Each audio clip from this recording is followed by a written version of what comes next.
हिंदू पंचांग के अनुसार हर साल कार्तिक मास के शुक्ल पक्ष की एकादशी तिथि के दिन देवोत्थान एकादशी व्रत और तुलसी विवाह मनाया जाता है। इस दिन तुलसी विवाह होने की वजह से इस एकादशी का महत्व बहुत बढ़ जाता है।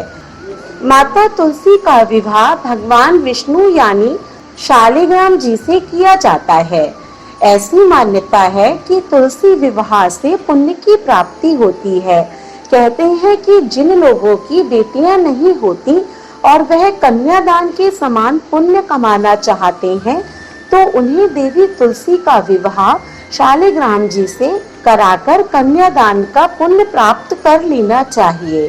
कहते हैं कि धार्मिक क्रियाओं में तुलसी विवाह से ज्यादा पुण्य देने वाला अन्य कुछ नहीं है। हिंदू धर्म में तुलसी विवाह के बाद ही शादियों के मुहूर्त निकाले जाते हैं। ऐसे में आप लोगों के मन में ये प्रश्न होगा कि शालिग्राम जी कौन है और क्यों तुलसी जी का विवाह शालिग्राम जी से हुआ था और क्यों सदियों से आज भी ये परंपरा चली आ रही है। तो आइए जानते हैं इस कथा के बारे में विस्तार से। नमस्कार, स्वागत है आपका सनातन ज्ञान और संस्कार चैनल पे।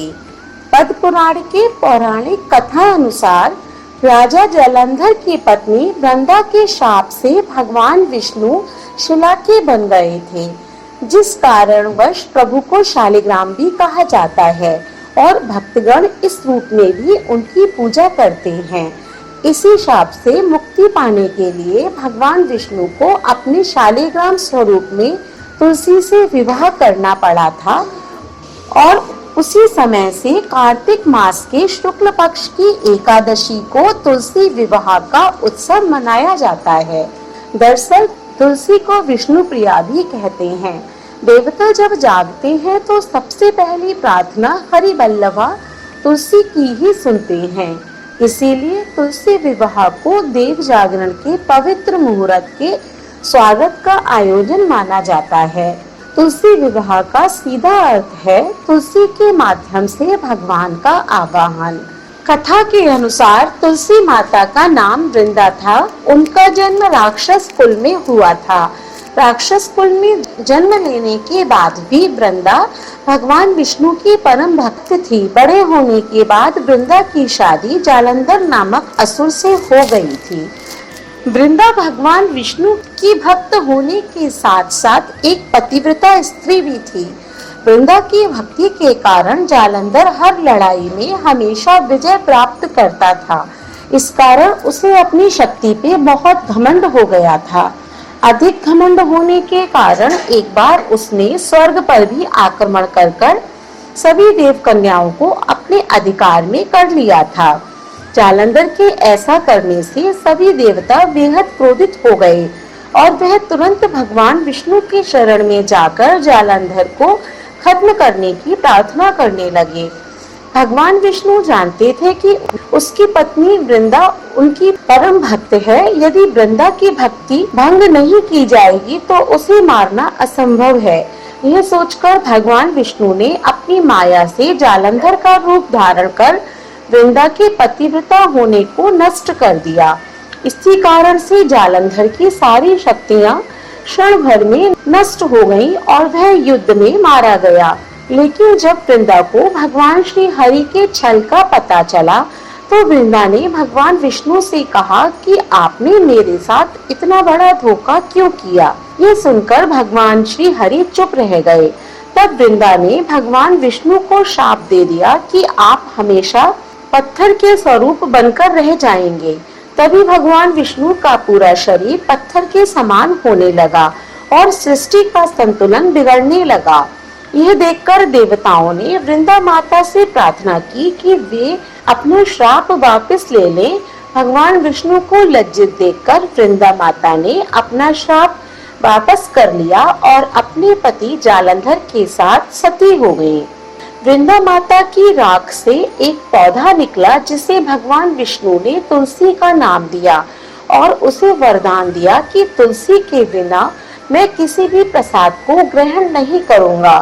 मेरा विवाह शालिग्राम रूप में तुलसी के साथ होगा और कालांतर में इस तिथि को लोग तुलसी विवाह के नाम से जानेंगे। इसका व्रत करने से लोगों को सुख और सौभाग्य की प्राप्ति होगी। तभी से तुलसी विवाह पूरे संसार में प्रसिद्ध हो गया। तुलसी जी और शालिग्राम जी की पूजा के महत्व के बारे में बात की जाए तो पुराणों के अनुसार भगवान शालिग्राम जिस घर में होते हैं वह घर समस्त तीर्थों से भी श्रेष्ठ होता है। इनके दर्शन व पूजन से समस्त लोगों को सुख की प्राप्ति होती है। ब्रह्मवैवर्त पुराण के प्रकृति खंड अध्याय के अनुसार जहाँ भगवान शालिग्राम की पूजा होती है वहाँ भगवान विष्णु के साथ भगवती लक्ष्मी भी निवास करती हैं। स्कंद पुराण के कार्तिक महात्म्य में भगवान शिव ने भी भगवान शालिग्राम की स्तुति की थी। पुराणों के अनुसार जो कोई शालिग्राम शिला का जल अपने ऊपर छिड़कता है वह समस्त यज्ञों और संपूर्ण तीर्थों में स्नान के समान फल पा लेता है। वहीं लगातार शालिग्राम शिला का जल से अभिषेक करने वाला व्यक्ति संपूर्ण दान के पुण्य और पृथ्वी के प्रदक्षिणा के उत्तम फल का अधिकारी बन जाता है। जबकि मृत्यु काल में इनके चरणामृत का जलपान करने वाला समस्त पापों से मुक्त होकर विष्णु लोक को चला जाता है। शालिग्राम जी का जिस घर में नित्य पूजन किया जाता है उसमें वास्तु दोष और बाधाएं स्वतः ही समाप्त हो जाती हैं। पुराणों के अनुसार श्री शालिग्राम जी का तुलसी दल युक्त चरणामृत पीने से भयंकर विष का भी तुरंत नाश हो जाता है। वहीं तुलसी जी भी एक साधारण पौधा नहीं है, इसमें कई आयुर्वेदिक गुण भी मौजूद होते हैं। तुलसी के पौधे को स्नान के बाद प्रतिदिन जल देना स्वास्थ्य के लिए अति उत्तम माना जाता है। इसका कारण ये है कि तुलसी के आसपास की वायु शुद्ध हो जाती है। तुलसी को धार्मिक अनुष्ठानों में विशेष महत्व दिया जाता है। तुलसी के पौधे का इस्तेमाल यज्ञ, हवन, पूजन, कर्मकांड, साधना और उपासना आदि में होता है।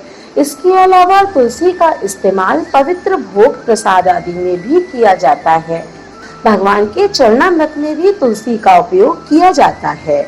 इस प्रकार जो कोई भी देवोत्थान एकादशी के दिन तुलसी विवाह संपन्न कराते हैं या फिर इस कथा का श्रवण करते हैं उनको वैवाहिक सुख की प्राप्ति होती है। और देवोत्थान एकादशी पर केवल तुलसी विवाह ही नहीं होता है, इस व्रत के शुभ प्रभाव से शादी में आ रही सारी रुकावटें दूर होने लगती हैं और शुभ विवाह का योग जल्दी बन जाता है। हमें उम्मीद है कि आज की वीडियो से आपको तुलसी और शालिग्राम जी के विवाह से संबंधित जानकारी पसंद आई होगी। अगर वीडियो अच्छी लगी हो तो इसे लाइक करें और ज्यादा से ज्यादा शेयर करें। ऐसी ही धार्मिक वीडियोस देखने के लिए हमारे चैनल को सब्सक्राइब करें। धन्यवाद।